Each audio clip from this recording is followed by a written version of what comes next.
Hello everyone! It's been a little while, hasn't it? But I couldn't resist this tarot tag that I was seeing recently. It is the Only One Deck tag from Jay at Iridescent Tarot. So I've been watching everyone's videos and it's fun watching everyone's choices and how much they're struggling with making this choice.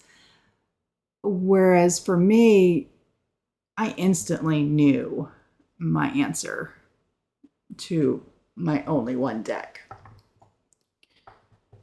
So I don't have room for a very large deck collection, nor do I want to spend the money on a very large deck collection. So, like I said, it was pretty easy for me to figure this out. Now, for me, that deck is the Light Seers Tarot. And if you happen to know anything about me, you know. You'll hear me talk about Light Seers a lot. So for me, this was the deck that helped me make sense of tarot.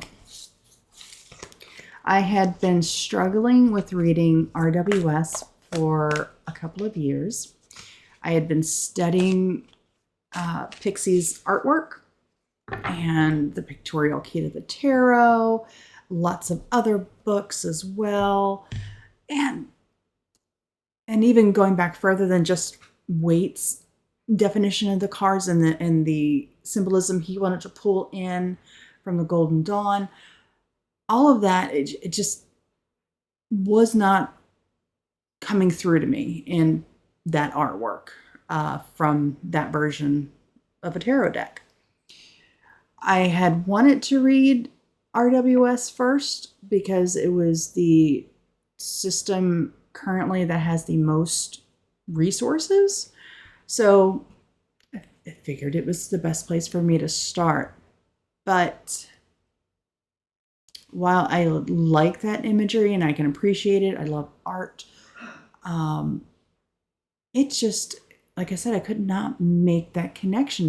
My brain couldn't make that leap between that image and those meanings. It wasn't until I decided to finally toss that method out because it wasn't working for me that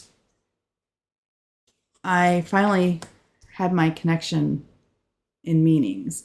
So I started going through YouTube, scouring video after video, that particular one, trying to find a deck that I would resonate with, imagery, and that I could understand the meanings without having to struggle, without having to rely on the guidebook. Now, I absolutely do love the extended guidebook that Chrisanne put out for this. And if you are a fan of Light Seers and haven't checked out the expanded guidebook, I definitely recommend it, as well as the audiobook, because Chrisanne herself actually narrates it. And she does some extra things in there that aren't included in any of the physical books. So definitely do that. But she made this artwork where she pulled in that essence of that card. And I knew what this was about. Now, of course, we're looking at the Nine of Swords, and everyone knows that it's about anxiety and nightmares. And that one was fairly easy to read, I will say, with RWS. But let's say, let me find one. Oh, well, I absolutely do not like the imagery on the RWS, the RWS. Had a little brain skip there. Version of the Nine of Cups. I hate that pompous ass sitting there. Like, look at all my cups behind me. What? Okay, yeah, I'm supposed to understand that's a wish card. That's something I want to strive for. Yeah, it did not make sense to me. This makes more sense to me. She's emotionally fulfilled herself. The light glows is coming from her. She's not concerned about material wealth. She's swimming away from that. She's going towards this expansive emotional area here, these cups. What else could I have, in store for me? And she's not doing it out of fear or anything like that, but she's just in a great place. Whereas, they get that jackass with, look at all my cups behind me. No, thank you. So, yeah, this deck was the one that I could sit here and understand what she was saying immediately by looking at the cards, the imagery. It made it click finally. I understood. And believe me, there's still a lot of symbolism here if you know and you take the time to look at these cards. You'll see it. There's lots of runes included. I love this Hierophant. It's that reminder that we don't need someone to stand between us and whatever you might happen to call divinity, whatever form it might be for you. You are on that path yourself, and you are the one that can converse with those entities if you wish. You do not need to go through a dogmatic system in order to do that. And you'll probably hear one of my dogs back here whistling. He likes to talk that way. So yes, the Light Seers is my ride or die. This is going with me everywhere. So a close second for me was the Witch Sister Tarot. It has a fabulous guidebook as well. Again, after I finally was able to read without having to struggle, I decided to get this deck, and I immediately, before even going through the guidebook, cut off all of the titles. I wanted to read that imagery all on its own without being guided by someone else. And the only reason that this one didn't make my top cut, more than one reason. Light Seers will always have my heart. It was that one. It was the key. As well as having that fabulous guidebook. Lots of other resources that come along with it. I don't have to rely on the guidebook, but it is great to have it. Again, Witch Sister by Julia Jeffrey has a great guidebook. And these images are very visceral. There's a lot of richness here. But I am less familiar. It is Celtic mythology. I know a lot about Celtic mythology. However, I still don't know this deck inside and out.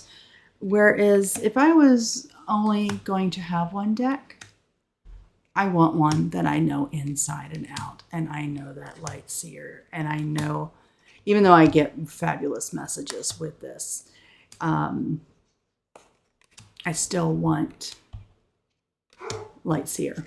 There's just no question about it. Okay, so for my Oracle, and honestly, like I said, it's a close second, but it's still not Light Seer. So for my Oracle, I chose the Magical Spirit Oracle by Alexis Rakun. This one, again, has a fabulous guidebook. along with your entry that expands on the keywords that are on the card. She goes into talking about sometimes some of the symbols. It depends on each entry, but sometimes there's some symbols that are included so that she'll talk about why she chose that or why it should stand out. But they also included an affirmation spell for each card, as well as a manifestation enhancer. So with that, it gives you another way you can incorporate that message that you got from that card into your day or your practice, however you want to use it. But great messages. You don't have to use the guidebook, and that's one of the things that's fabulous about this deck. You can just use one of these keywords that's listed on here. Usually there's going to be 3 underneath the title, and you could use that to start spreads with. So there's lots of ways you can play with this deck. You can just key in on the messages that are on each of the cards. Each one, typically, I believe all of them do, have a separate message in here besides just the keywords at the bottom. Now, I even just pull one of these in the morning as a card for the day. I don't necessarily have to pull tarot every day. Sometimes I do, sometimes I don't. Sometimes I just work with Oracle. It just depends on my mood and what I've got going on. And even though, you know, this one has a different color palette than Light Seer, I still use it together. I don't care. Now, my runner-up for my Oracle is Forest Fae by Nadia Turner. This particular deck I actually didn't purchase. It came to me in a subscription box. So I wasn't sure how often I'd use it. I actually quite enjoy it. I like the artwork. There is no guidebook to it. It just has a simple little message on here. It's the title, She of the Mossy Bray. Not all things are as they seem. Trust in your intuition. So great messages on these. And I pull this one out quite often. Again, the color palette may not match my Light Seer. That's okay, but still. Great artwork, great energy. Really, the only reason I would say this probably would not have been my top choice would be that I have an expanded guidebook, basically, with Magical Spirit, whereas this has no guidebook.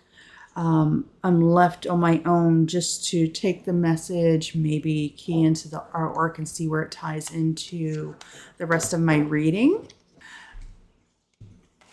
So, you know, that's really it.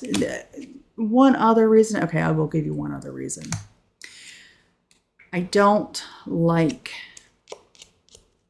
glossy cards. They feel plasticky and icky. I just don't like them. So for this to be my number 2 deck and it still has that plasticky feeling, that says a lot for this little deck. I would purchase this again if, I think it was Rockpool. Yeah, Rockpool. If they publish this again that's in a better cardstock that isn't this plasticky coated stuff, I'd buy it again. Okay, so I've enjoyed watching everyone's choices.